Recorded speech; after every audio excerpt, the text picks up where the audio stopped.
Welcome to my channel.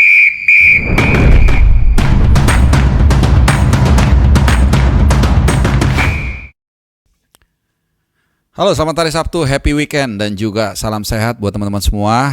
Kembali lagi di channel Bung Harpa, kita akan bahas soal sosok pemain, sosok area juga yang akan sangat menentukan.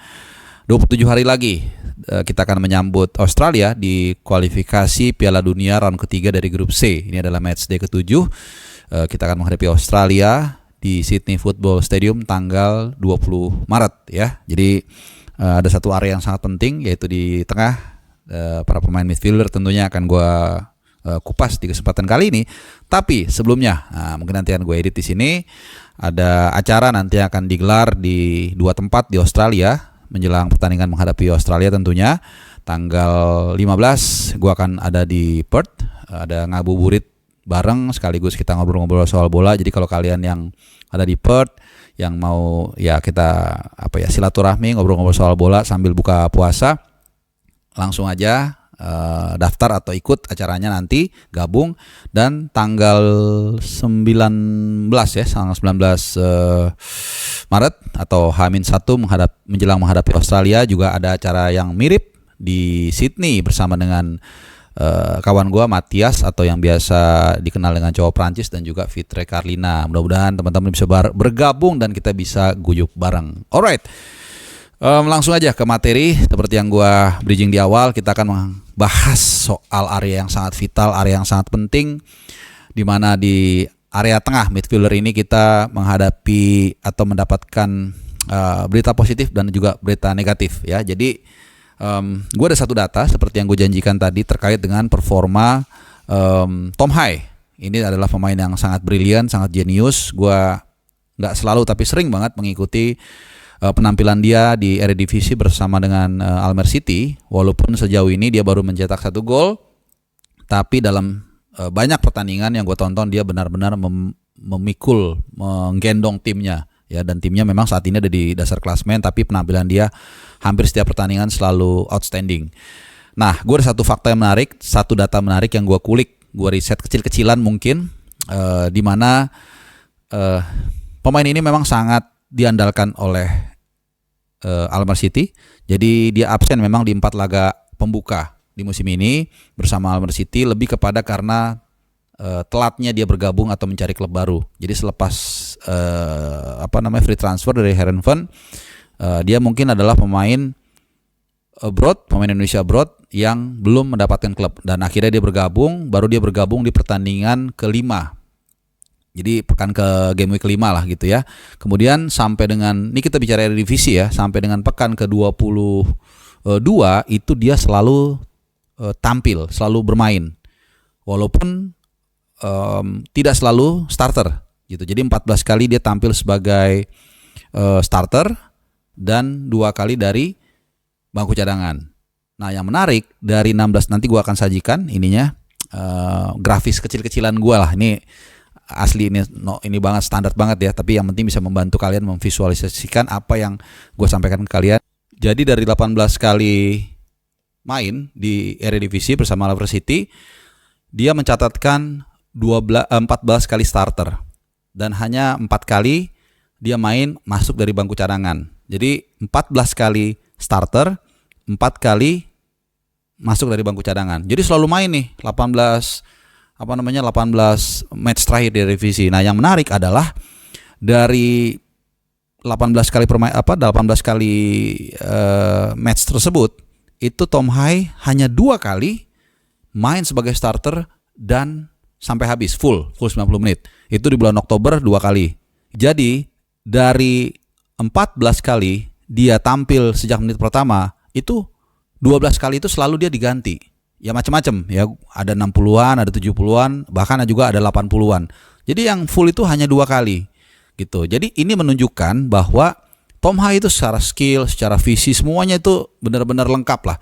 Tapi kelihatannya isu bahwa dia tidak bisa main secara rutin selama 90 menit ini memang nyata. Kalau kita lihat dari paparan data yang tadi gue sajikan ke teman-teman.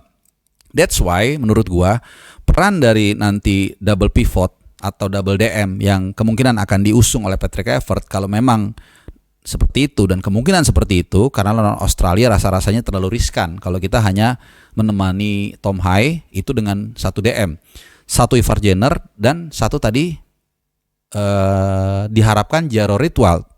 Nah cuman dari info A1 terakhir yang gue terima bahkan ini Super A1 itu dibilang hanya 40% kemungkinan dia bisa dinaturalisasi dan bahkan bisa main menghadapi Australia di batch bulan Maret ini. Intinya forget it lah, Jairo, lupakan Jairo karena prosesnya sangat ada masalah lah begitu ya, masalah teknikal ya tanpa dirinci seperti apa. Nah sebenarnya posisi itu sebelumnya udah ada yang menempati, yaitu Nathan Choaon. Tapi buat teman-teman yang ngikutin channel gua pasti sudah bosen, hafal dan bosen bagaimana Nathan itu begitu struggling bersama Swansea City. Memang beberapa pekan terakhir dia memang sempat mencicipi di kelas U21. Ya, tapi kan itu tidak cukup ya untuk bisa fit enough di level yang tinggi apalagi menghadapi partai penting seperti Australia.